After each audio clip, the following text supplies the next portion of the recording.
과부입니다. 과부가 된다는 것만큼 서러운 게 없는 것 같아요. 우리도 과거에 과부가 되어지면 남편 잡아먹은 년 그러면서 얼마나 홀대했는지 모릅니다. 사회적 인식이 있기도 하고 또 경제적으로 정말 어렵고 힘들었죠. 사실 예수님 당시는 지금부터 2000년 전, 그러니까 그 당시에 여성이 할 수 있는 게 거의 없거든요. 먹고 사는 것이 너무 힘들고 어려웠습니다. 이런 과부에게 한 아들이 있었습니다. 그 아들은 그의 전부였고 그의 희망이었습니다. 내가 지금 힘들고 어렵지만 이 아들이 자라면 먹고 살만하겠지. 이 아들에게 내가 소망을 가지고 살아가면 되겠지. 그리고 지금의 힘들고 어려운 것들을 하루하루 이기며 살아갔던 과부였는데 어느 날 갑자기 그 아들이 죽어버렸습니다. 자기를 잃은 것 같은, 아니 미래를 잃어버린 그런 절망감에 휩싸여 있었습니다. 이제 그 아들을 장례하는 행렬, 그 맨 앞에 어머니가 서 있고 그 뒤에는 죽은 아들의 시체가 딸려갑니다. 그때 예수님께서 저 멀리에서 이 나인으로 찾아오셔서 그 과부를 만나 주십니다. 그리고는 과부에게 울지 말라 말씀하시고 그 관에 손을 대시면서 청년아, 내가 내게 말하노니 일어나라. 그때 죽었던 이 과부의 아들이 살아나는 기적을 보게 됩니다. 성경에 보면 예수님께서 죽은 자를 살린 기적이 3번 기록되어 있습니다. 하나는 오늘 본문의 말씀처럼 나인성의 한 과부의 아들을 살리신 사건입니다. 두 번째는 야이로라고 하는 회장당, 한 지역의 유지이죠. 그의 12살 된 딸이 갑자기 죽었습니다. 그 딸을 살린 사건. 그리고 마지막 3번째는 나사로라고 하는 마리아와 마르다의 오라버니 되어지는 그 나사로를 무덤에 가서 무덤문을 열어놓고 나사로야 나오라고 말씀하시자 죽었던 나사로가 살아나는 기적을 보게 되어집니다. 이 3가지의 죽은 자를 살린 기적을 통해서 우리가 예수를 잘 믿으면 내가 죽어도 살 것이다, 내 어머니가 내 형제가 누군가가 죽어도 살 것이다 라고 하는 것을 말씀하고자 하는 것은 아니겠지요. 주님께서 이 사건을 통해서 우리에게 말씀하시는 건 뭡니까? 예수가 누구인가를 가르쳐 줍니다. 그 예수님은 죽은 자도 살리는 능력이 있는 분이다, 죽은 자도 살리는 능력이 있는 분이다라고 하는 것을 말씀합니다. 저와 여러분들은 다 죽을 존재들이죠. 우리가 이 땅에 태어날 때부터 죽음이 이미 예고되어진 존재입니다. 우리는 언제 죽을지 모르지만 이렇게 살다가 죽어야 되는 운명입니다. 그런데 하나님은 죽어야 될 우리 운명을 살리시는데 어떻게 살리십니까? 부활의 몸을 입혀주시고 우리로 하여금 영원한 천국에 살게 하여 주십니다. 그래서 우리가 그 믿음을 가지고 오늘도 하나님 앞에 예배하고 주님을 찬양하고 경배하게 되어집니다. 가장 불쌍한 이 여인, 이전에는 남편을 잃었고 지금은 자기 아들을 잃어버려서 아무런 소망과 희망이 없는 절망 가운데 빠졌던 이 여인에게 주님이 다가오셔서 그녀를 사랑하시고 그녀를 향하여 놀라운 능력을 베풀어 주셨습니다. 오늘도 우리 주님은 가장 불쌍한 약한 우리들을 향해서 찾아오시고 우리에게 은혜를 주시고 우리를 위한 놀라운 기적과 은총을 베풀어 주실 것을 믿습니다. 예수님은 생명의 능력입니다. 예수님은 생명의 능력입니다. 내가 가장 연약하고 부족하지만 우리를 위해서 놀라운 일을 행하시는 하나님이십니다. 그러기에 저와 여러분들이 이 예수님을 새롭게 만나는 귀한 축복이 있길 원합니다. 나인성 과부만이 그 예수를 만나서 주님의 기적과 주님의 은혜를 체험하는 것이 아니라 여기 모여있는 모든 분들이 살아계신 주님, 살아계신 하나님 만나는 귀한 축복이 있기를 주님의 이름으로 간절히 축원합니다. 오늘 이 본문 속에서 예수님께서 죽은 자를 살리신 그 기적이 어떻게 일어나고 있는지, 그 기적을 오늘도 우리가 어떻게 체험할 것인가, 하나님의 능력을 어떻게, 하나님의 사랑을 체험하며 살아가야 될 것인가 하는 것을 살펴보기를 원합니다. 여기 13절 말씀을 보시기 바랍니다. 13절에 보시면 같이 한번 읽어봅니다. 주께서 과부를 보시고 불쌍히 여기사 울지 말라 하시고, 예수님께서 죽은 과부의 아들을 살리셨는데 그 이유가 무엇입니까? 하나님께서 왜 죽은 과부의 아들을 살리셨을까요? 이유는 단 한 가지예요. 그를 불쌍히 여기셔서, 과부를 보고 불쌍히 여기셔서. 예수님께서 오병이어의 기적을 일으키셨습니다. 그때 5천 명 그리고 어린아이들과 여자들을 합치면 2만 명이 넘는 사람들이 그 기적을 참여했는데 주님이 기적을 일으키신 가장 근본적인 동기는 불쌍히 여기사였어요. 불쌍히 여기사. 예수님께서 우리를 구원하신 가장 궁극적인 목적은 우리를 불쌍히 여기시기 때문입니다. 내가 뛰어남도 아닙니다. 내가 능력 있는 것도 아닙니다. 내가 구원받을 만한 존재이기 때문도 아니고 하나님께서 저와 여러분들 그냥 사랑하시기 때문에 우리에게 이 놀라운 기적을 베풀어 주셨고 우리를 구원하여 주신 것입니다. 하나님의 긍휼을 받음에 대한 감사의 고백이 있기를 주님의 이름으로 간절히 축원합니다. 이 본문 속에서 예수님이 기적을 일으키는 세 가지의 과정을 볼 수가 있는데 첫째는 주님의 기적을 경험하기 위해서는 예수님을 나의 주인으로 모셔야 합니다. 자, 13절을 다시 한번 볼까요? 13절. 주께서 과부를 보시고 불쌍히 여기사 울지 말라 하시고. 자, 이 13절의 주어가 뭡니까? 주어가 뭔가요? 주께서죠, 주께서. 자, 11절 한번 가보세요. 11절에 보면 그 후에 누가? 예수께서 나인성으로 들어가십니다. 지금 예수님에 대한 이야기를 하고 있어요. 그런데 13절에 가보면 누가는 그 예수님을 어떻게 다른 주어로 표현하고 있습니까? 주라고 하는 주어로 표현하고 있어요. 예수님을 갑자기 주님으로 바꾸고 있습니다.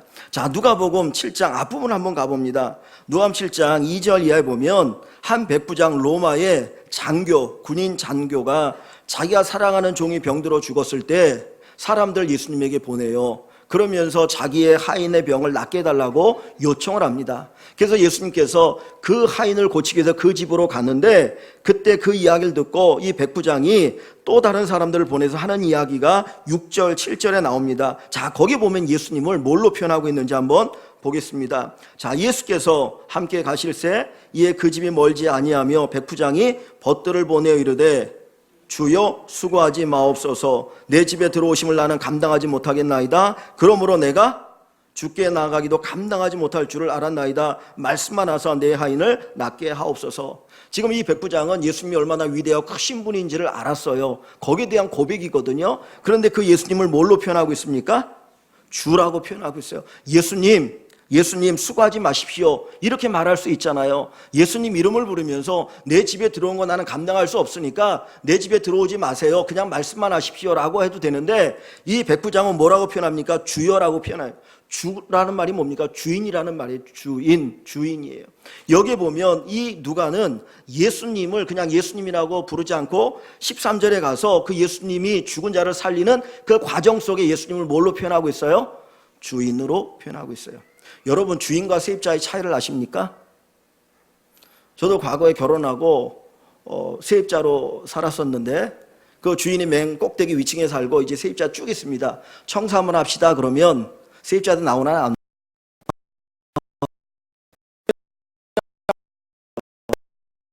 주인으로 모시면 주님이 내 인생을 고쳐주셔요. 주님을 내 가정의 주인으로 모시면 우리의 가정을 고쳐주시는 거예요. 주님을 주님으로 모시면 예수님이 내 인생의 주인이 되시면 여러분의 사업장의 주인이 되시고 여러분의 직장의 주인이 되시고 여러분의 인생의 주인이 되실 때 그 예수님께서 여러분의 인생에 간섭하시고 관여하시고 여러분을 위해서 일하게 됩니다. 요즘 그런 얘기를 하더라고요. 이렇게 사업하는 분들이 이렇게 죄송합니다 그런 일하면 이제 직원들을 뽑는데 무슨 음식점에서 직원들이 잘 청소 안 한대요. 그래서 주인이 다 해야 된다고 그러대. 왜? 하여튼 내가 주인이니까 하는 거라. 주인이니까 하는 거라. 우리 인생에도 예수님이 주인 되시면 주님이 하셔요. 주님이 도와주셔요. 지금 이 과부의 인생에 개입하시는 이유는 뭡니까? 예수님이 그 과부의 뭐가 되셔요? 주인이 되시기 때문이에요. 그 과부의 주인이 되시기 때문에 그 과부가 앓고 있는 그 아픔과 고통을 외면할 수가 없었어요. 그래서 주님께서 가버나움에 계시다가 하루길 약 40km가 떨어진 이 나인까지 찾아오셔서 이 과부의 아픔을 동참하시고 이 과부의 문제를 풀어주시고 해결하여 주시는 것입니다. 여러분이 여러분 스스로가 그 문제를 해결하려고 하지 마시고 주님을 여러분의 인생의 주인으로 모시기를 바랍니다. 예수님이 내 인생의 주인이 되실 때 하나님의 놀라운 은혜와 능력을 경험하는 축복이 있게 되어질 줄 믿습니다. 예수님은 생명의 주인입니다. 예수님은 내 인생의 주인이십니다. 그 주인 되심을 경험하시기를 주님의 이름으로 간절히 축원합니다. 자, 두 번째, 이 주님의 놀라운 기적을 경험하기 위해서는 하나님의 명령을 들어야 합니다. 자, 여기 13절을 다시 한번 보시기 바랍니다. 13절을 같이 한번 또 읽어볼까요? 주께서 과부를 보시고 불쌍히 여기사 울지 말라 하시고. 여러분, 아들을 잃은 그 어머니의 마음이 얼마나 아프겠습니까? 제가 언젠가 한번 말씀을 드렸는데, 저 후배 목사님이 아이를 낳아가지고 이 아이가 돌쯤 되었을 때예요. 벌써 한참 오래되었는데 돌쯤 되었을 때인데 이 아이가 감기가 걸려가지고 감기로 콜록콜록 거리다가 병원에 몇 번 왔다 갔다 했는데 그만 죽어버렸어요. 그래가지고 그 장례식을 갔는데 그 아이를 포대기로 싸가지고 품에 안고 그리고 장례 예배를 드리더라고요. 근데 제가 그 옆에서 그 후배 목사님 위로하려고 하는데 도무지 위로가 되지 않는 거예요. 그 뭘로 위로하겠습니까? 그래서 얘기하잖아요. 자식이 죽으면 어디에 묻어요? 가슴에 묻잖아요. 자식을 잃은 그 어미의 마음은 이루 말할 수 없는 거예요. 남편을 이미 오래전에 사별했습니다. 마지막 하나 남아있는 그 자식을 안고 살아갔는데 그 자식이 갑자기 죽어버린 겁니다. 그때 주님이 찾아오셨어요. 그리고 그 과부에게 말합니다. 울지 말라, 울지 말라, 울지 말라. 여러분 장례식장에 가면 여러분 그 사별한 그 누군가를 앞에 놓고 여러분 울지 마십시오. 위로하지 않습니까? 이래도 위로해보고 저래도 위로해보고 지금 여기서 예수님께서 그 과부를 보시고 불쌍히 여기서 울지 말라고 말씀하셔요. 여러분 울지 말라고 하는 이 말이 여러분은 어떻게 들립니까? 어떤 어감으로 들리십니까? 포근하게 다가오셔서 그 여인을 어깨를 두드리시면서 울지 말라, 울지 마, 울지 마. 주님이 그렇게 위로하시는 걸까요? 근데 이 성경 말씀을 보면 울지 말라고 하는 이 말이 명령형으로 되어 있어요. 명령으로. 그러니까 주님께서 토닥토닥거리면서 울지 말라고 하는 게 아니라 울지 말라고 단호하게 명령으로 이야기합니다. 여러분 이런 위로가 어디 있습니까? 그렇지 않아요? 울고 있는데 울지 말라고 명령하면 눈물이 안 나옵니까? 아니 이분은 내 아픔을 이해를 못하네. 내가 얼마나 슬프고 괴로운데 어떻게 울지 말라고 명령적으로 얘기할 수 있어. 그리고 오히려 그 예수님에게 원망이 들 수가 있어요. 그런데 성경은 우리에게 뭐라고 말하냐면 히브리서에 보면 주님 우리가 당하는 모든 고난을 친히 동일하게 담당하셔서 우리의 진정한 위로자가 되신다는 거예요. 주님께서 이 과부의 아픔을 모르셔서 명령적으로 말씀하시는 것이 아닙니다. 여러분 성경을 보면 명령을 하는 게 있어요. 하나님께서 명령하실 때가 있어요. 근데 그 명령 뒤에 보면 반드시 하나님의 약속이 따라옵니다. 아브라함에게 너는 너의 본토 친척 아비집을 떠나 내가 내게 지시할 땅으로 가라 명령하셔요. 그죠? 어떻게 보면 그 명령이 너무 무지막지한 거 한 번도 가보지 못한 땅인데 어디로 갈지도 모르는데 내가 이제까지 살고 있는 나의 안식처를 떠나 도대체 어디로 가란 말이냐. 그 명령이 무지막지할 수 있어요. 그런데 그 뒤에 보면 하나님 뭐라고 말합니까? 그리하면 내가 너로 내 이름을 창대하게 하고 너로 큰 민족을 이루고 너로 하여금 복이 되게 할 것이다 라고 말씀하셔요. 성경을 보면 하나님의 명령 뒤에는 반드시 하나님의 복에 대한 약속이 있어요. 그냥 명령만 하지 않아요. 명령 뒤에는 반드시 그 명령을 따르면 내가 너에게 주는 복이 있다라고 이야기하는 겁니다. 여기에서 예수님께서 이 여인에게 울지 말라고 말씀하시는 것은 어떻게 보면 그 명령적으로 말씀하니까 아니 이 예수님이 도대체 내 마음을 모르는 것이냐, 그 자식을 잃은 어머니의 마음을 몰라서 이렇게 말씀하시느냐, 한쪽 섭섭한 마음 들 수 있겠지만은 예수님 입장에서는 내가 너의 이 문제를 해결해 주겠다, 이 아픔을 해결해 주겠다라고 하는 하나님의 약속이 여기에 담겨 있다라는 거예요. 그래서 우리는 하나님의 명령을 들을 때마다 그 뒤에 있는 약속을 봐야 됩니다. 여호수아가 이스라엘의 지도자가 되었습니다. 40년 동안 이스라엘 백성을 이끌었던 모세는 죽었어요. 이제 가나안 땅을 정복해야 되는 어마어마한 사명이 앞에 놓여 있고 내가 이 문제를 어떻게 해결할 수 있겠느냐 고민되어질 때 하나님이 말씀하신 게 뭡니까? 내가 너와 함께 할 것이다라는 약속이 있어요. 그 뒤에 보면 너는 이 율법책을 주야로 묵상하고 그 가운데 기록된 것을 다 행하라. 그리하면 내 길이 평탄할 것이고 내가 형통하게 되리라고 말씀하셔요. 앞에는 명령이에요. 뒤에는 뭐예요? 약속이에요. 하나님의 명령을 들을 수 있는 은혜가 있기를 원합니다. 주님이 우리에게 명령하시는 것은 우리 힘들고 어렵게 하려고 하는 것이 아니고요, 그 명령을 통해서 우리에게 새 은혜를 주기를 원하시는 거예요. 이 과부가 죽은 그 아들을 아무리 사랑한들 그 아들을 살릴 수 있습니까? 살릴 수 없어요. 그 아들을 보고 우는 것밖에 없어요. 그런데 그걸 살릴 수 있는 힘과 능력은 누구에게 있어요? 바로 예수님에게 있어요. 주인이신 예수, 주인이신 그 예수님에게 능력이 있는데, 그 능력을 체험하는 비결은 주의 명령에 순종하는 겁니다. 주의 명령을 듣는 것입니다. 주의 명령을 따라가는 것입니다. 사랑하는 성도 여러분, 하나님의 말씀을 들을 때마다 그 명령에 귀를 기울이시길 바랍니다. 이 명령이 결국은 내게 복이다. 이 명령을 통해서 나를 살릴 것이고 내 인생을 살릴 것이고 우리 가정에 새로운 은혜를 주실 것이라고 하는 그 기대감을 가지고 하나님의 명령을 듣는 귀한 축복이 있기를 주의 이름으로 간절히 축원합니다. 세 번째로, 예수님께서 이 죽은 아들을 살리시는데 이렇게 말씀하셔요. 14절을 봅니다. 14절, 가까이 가서 그 관에 손을 대시니 맨 자들이 서는지라. 예수께서 이르시되 청년아 내가 내게 말하노니 일어나라 하시매. 지금 예수님께서 누구를 향하여 말씀하십니까? 청년아 내가 내게 말하노니 일어나라. 지금 이 청년은 살아있어요? 죽었어요?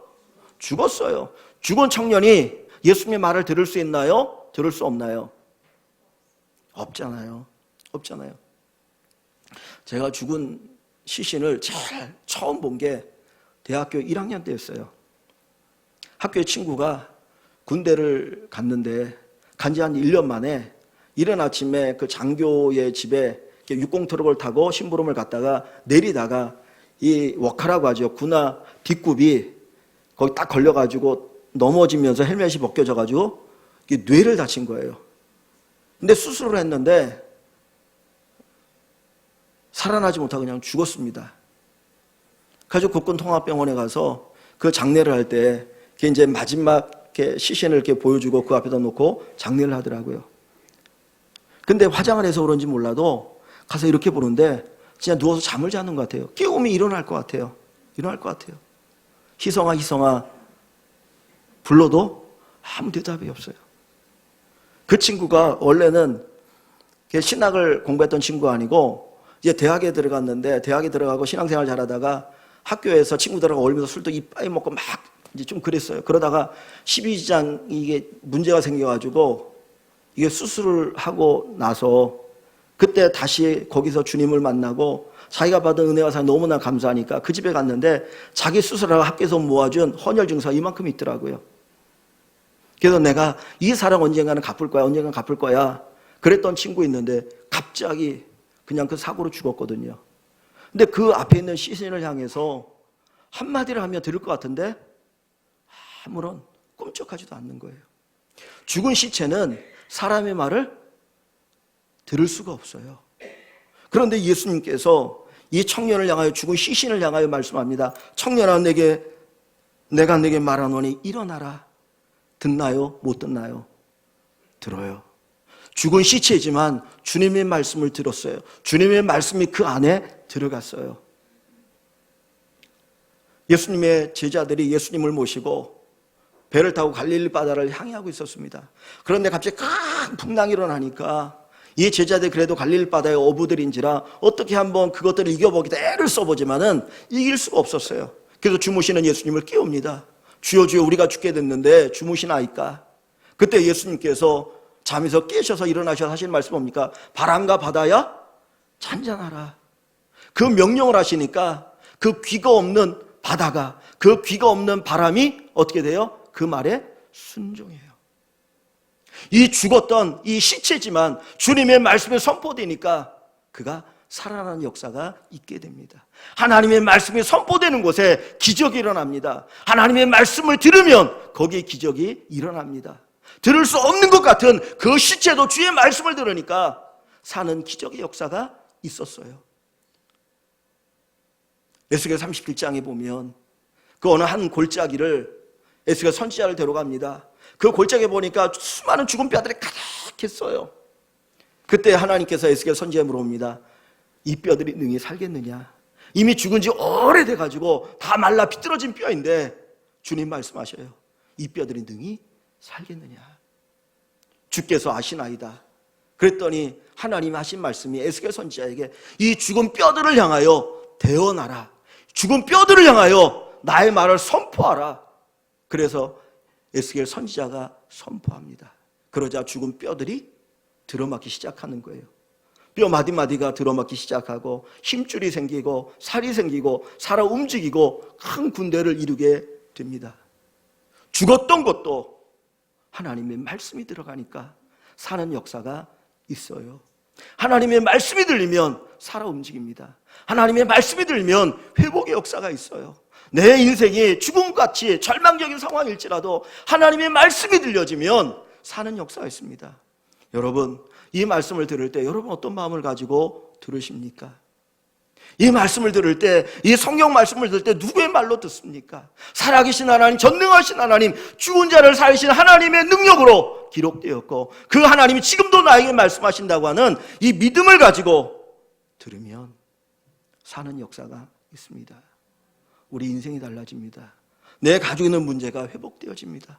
죽음이라고 하는 절망적인 문제, 정말 아무리 사랑해도 죽은 내 아들을 살릴 수 없는 그 어머니의 한계성, 그 어머니의 절망을 누가 해결해 주셔요? 예수님이 해결해 주셔요. 내게 해결할 수 없는 문제들, 여러분들이 해결할 수 없는 그 문제들을 예수님은 해결해 주시는데 무엇을 통해서요? 말씀을 통해서. 하나님은 지금도 말씀을 통해서 우리 안에 역사하십니다. 살아계신 이 하나님의 음성을 들으시기를 바랍니다. 죽은 자들이 하나님의 음성을 듣고 살아날 때가 올 것이다. 죽었던 내 영혼이, 죽었던 내 삶이, 절망적인 우리의 모든 것들이 하나님의 말씀을 듣고 사는 귀한 축복의 역사가 있기를 주의 이름으로 간절히 축원합니다. 이 나인성 과부는 예수님을 찾아가지 않았어요. 그죠? 많은 사람들은 예수님을 찾아갑니다. 그런데 오늘 본문에 보면 주님께서 나인성 과부를 찾아오셨어요. 찾아오셨어요. 성경에 주님은 찾아오시는 주님이셔요. 하늘의 영광을 버리시고 이 땅에 찾아오셨어요. 저와 여러분들에게 찾아오셨어요. 여러분의 마음에 찾아오셨어요. 그리고 지금 저와 여러분을 위해서 이 놀라운 일을 하기를 원하고 계십니다. 여러분, 예수님은 나의 주님이십니다. 예수님 나의 주님이십니다. 이 고백과 함께 예수님을 여러분의 인생의 주인으로 모시기를 바랍니다. 하나님의 명령이 들려질 때마다 이건 축복이야. 이건 축복이야. 하나님 나에게 복을 주시기 위해서 명령하시는 것이야. 그 기대를 가지시기를 소원합니다. 마지막으로 하나님의 음성을 들으시길 바랍니다.